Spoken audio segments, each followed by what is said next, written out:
Sugar's poison. No, it's not. Rice, don't eat rice. You can eat quinoa, but don't eat rice. Avoid pickles. They are fattening.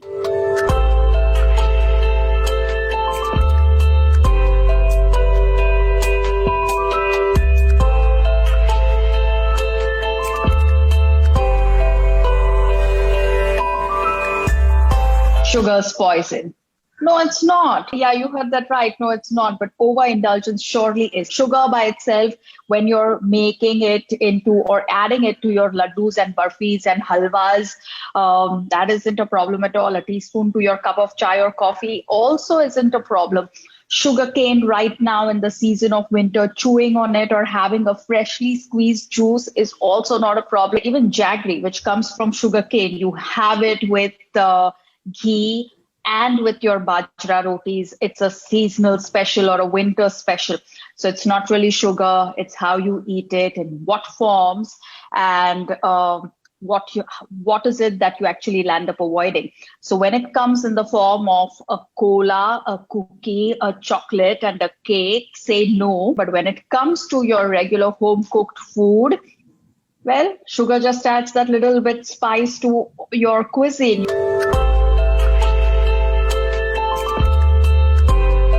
Avoid ghee if you have any kind of heart problem. Avoid ghee if you have thyroid. Avoid ghee if you're fat. Avoid ghee if you're an Indian. I've heard that too often. Now, ghee is actually something that you do need to add to all your meals, at least a teaspoon to your breakfast, lunch, and dinner.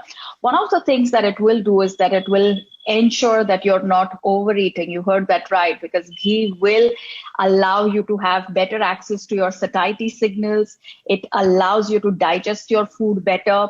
It is also something which aids the assimilation of fat-soluble vitamins like vitamin A, E, D, and K. You really don't need pills, powders, and immunity-boosting programs. You just need home-cooked meals, khichdi and ghee, to really resolve most of the problems that one faces, whether it is of bad moods or of immunity. In fact, not just banana. Avoid mango, sitafal, chiku, banana, jackfruit. Avoid every fruit that is local, very interestingly. Now, this just stems out of the fact that local fruits don't quite make it to textbooks. So what does make it to textbooks is the apple and the kiwis and, and the berries. They also make it to Instagram profiles of fitness influencers. They make it to headlines. They also make it with endorsements. So what should you do? Avoid them? No, absolutely not. Eat them. Eat them while they are in season. Eat them in their full glory. And know that they will actually help you stay fit. Just because they have a name in your native language, they don't become fattening or full of sugar. All fruits have the exact same sugar. It's the natural sugar that's there in every fruit. It's called fructose. Fructose by nature is low on glycemic index, and eating a fruit is beneficial for people, whether they are obese or diabetic or have PCOD or have fertility problems or have digestion problems.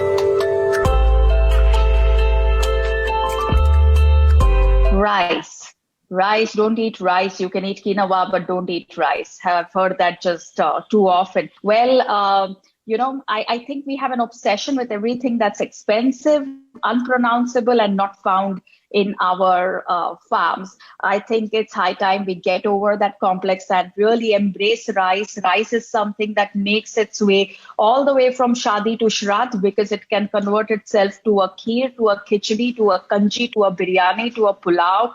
Name it, and it will become what you want it to become.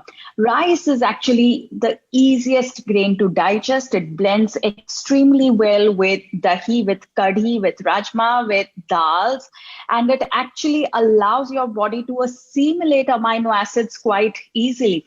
It also works as a prebiotic. Prebiotic is actually food for the healthy bacteria which resides in your body. Rice is truly nice, so do have rice on your plate.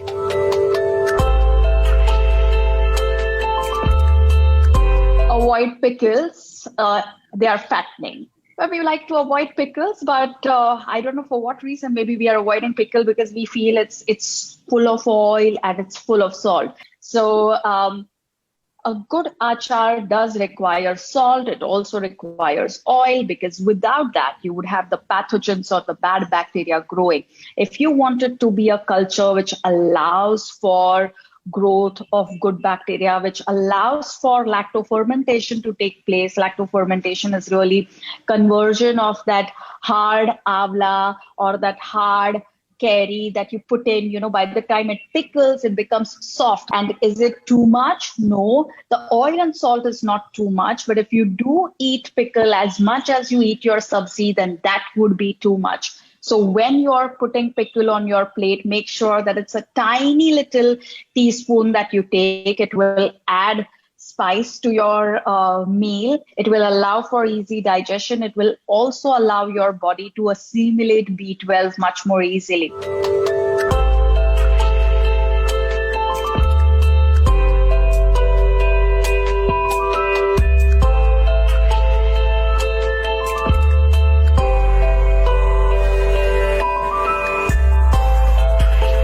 It's also a way of coming together of different communities. It's not just about sharing food. It's also about sharing love, stories, jokes, and laughter.